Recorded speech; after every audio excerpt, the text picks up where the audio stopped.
Hi there, everyone. It is currently the 25th of February 2015. Meteorologist Robert Spetta here with you today. And as far as what the weather is like out here in the Western Pacific for the month of February, it's pretty much what you would expect. We don't have much of any tropical activity going on. We have these lows off towards the north, bringing some snow and rain across parts of Korea and even over through Japan. And what I mean by no tropical activity, actually, here in late February, we're basically at the base of tropical season in the Western Pacific. Point 0.3 tropicals a year estimated here, and we've already had 2 typhoons thus far in 2015, so we're actually well above average for this time of year. But really, today the bigger topic is farther off here towards the north, because what we have going on is, you can even see it here on this satellite imagery, but I'll pull up a different one so you can kind of get a closer look at what I'm talking about. We have our low pushing through portions of North Korea, and a separate low actually coming out of eastern China. Now what this is doing, it is bringing the rainfall down here towards the south, but we're also seeing that snow build up there in North Korea and over through basically the China border, and it's stirring up the atmosphere. Because I know, remember back on Monday and Tuesday, the big topic out here was the haze and the dust in the Korean Peninsula, Pyongyang down through Seoul. You had very hazardous levels of haze out here, and it does look like with these lows coming through, it's stirring up the atmosphere, and we're seeing air quality really start to improve. So some fantastic news there for those of you, but unfortunately you are going to be seeing that rain kind of kick in, and eventually that's going to work its way towards the east into western Japan. Another big thing is the cool down we're expecting. Take a look at this. This is actually the reported high in Seoul was 12 degrees there on your Wednesday. Thursday, we're going to be seeing that rain snow mix come through with the low just on the southern extent of that freezing line, and the high drops down to 3. So a pretty significant drop in temperatures if you are in Seoul. I know it was warm, it was hazy, but you're going to be seeing those temperatures change and significant cool down as we go ahead into Thursday and Friday.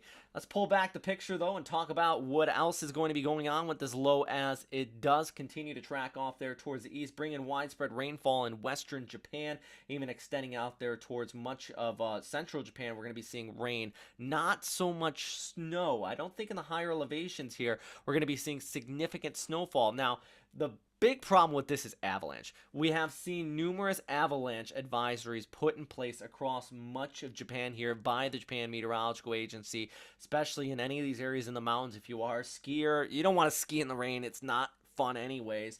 But once we get some fresh snow actually coming in, especially off there towards the north, we had a significant snow melt earlier this week. You get some fresh snow on top of that, it causes a significant risk of avalanche. So that's going to be one of the big problems out here. If you are in Tokyo though, or really just much of western Japan, all the way through the Pacific side included, into Tokyo, even down through the southern Japanese islands and in Naha, here on Thursday, have an umbrella ready, because it's going to be enough rain to cause some issues, and you don't want to be stuck outside. Then this is going to wrap around with the CFX snow, by the way, and it'll kick up and bring some more snow. Actually, let's take a look at the snow accumulation outlook here, provided by the Weather Bell platform. This is the ECMWF, though, and as we scroll ahead through the next, basically, 24 to 48 hours, you can see where that snow really piles up. Most of it is off here towards the north in Hokkaido, but then as we scroll ahead through the 96 and up to 120 hours from now, this is by next Monday, you can see where that that sea effect really starts to kick in and wrap around. As far as total rainfall accumulation though, that's basically going to be extending all the way down there towards the south as well. So that's really all we're going to talk about in the northeastern Asia. Do want to quickly mention the tropics. Yes, we did have our little invest area down here towards the south. Wind shear is dominating, guys, and what I mean by that, take a look at this. The northeast monsoon continue to dominate all the way down through much of the central Philippines. We're looking at 20 to 30 knots of wind shear. We are seeing cloud cover fire up way down here towards the south, where there's no Coriolis available, and that is providing some convection. But once it hits this wind shear, anything that does develop, we're seeing it quickly basically just weaken right out, and that's exactly what we're going to be expecting. Even we'll scroll down here, and I'll just go ahead through the outlook here, Thursday into Friday. You can see that convection where we did have Invest 96W over here towards the southeast. It doesn't really go anywhere. We just have the northeast monsoon continuing to tear it apart. We're still going to see some showers there in Mindanao, but for the most part, conditions staying on the decent side. Actually, take a look at your Manila 3-day forecast. Thursday, Friday, and Saturday. Temperatures into the mid-30s, partly cloudy skies to sunny skies here through the rest of your work week and heading into the weekend. That's where I want to be.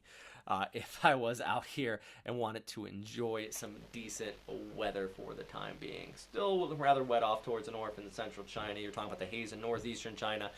Japan, the hay fever is really starting to set in, and we're going to be seeing this next low pressure area. So, yeah, a lot of foul weather in the north, but for now, that is all. Thanks again for watching here at westernpacificweather.com. 6-minute long update. I'm starting to get a hang of doing these updates with the Wirecast system here.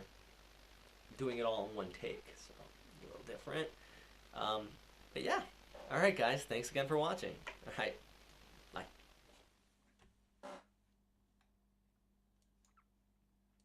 Oh, by the way, if you're sticking around, you're still watching this app I use right here, this is a Meteor. Go check it out on the App Store. You can buy it on your phone, on the computer. It is just an awesome application, and yeah, I love it. Take a look at that. Look at that storm off towards the north. If you're in the UK or over towards Iceland, that is windy. All right. Thanks again, guys.